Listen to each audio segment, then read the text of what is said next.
Welcome to the Banker Lamp. Please enjoy the video. In this video, I will explain how to make scrambled eggs not stick. The journey to perfect non-stick scrambled eggs begins with your equipment and heat.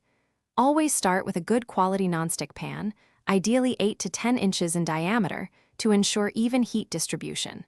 Place your pan on medium-low heat, which is crucial for gentle cooking.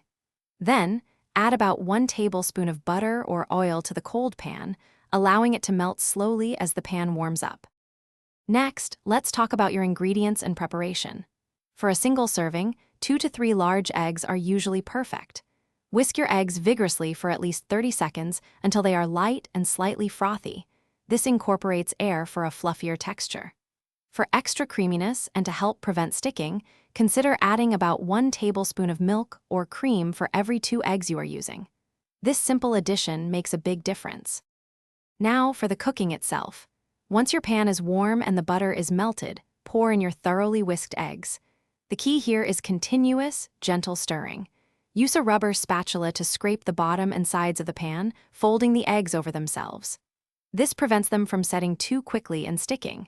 Cook for approximately 2 to 4 minutes until the eggs are just set but still look moist and creamy, not dry.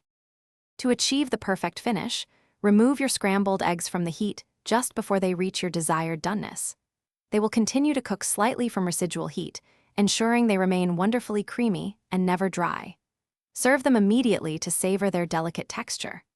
Finally, always clean your non-stick pan gently with warm, soapy water and a soft sponge to maintain its integrity for many more delicious, non-stick scrambled egg breakfasts.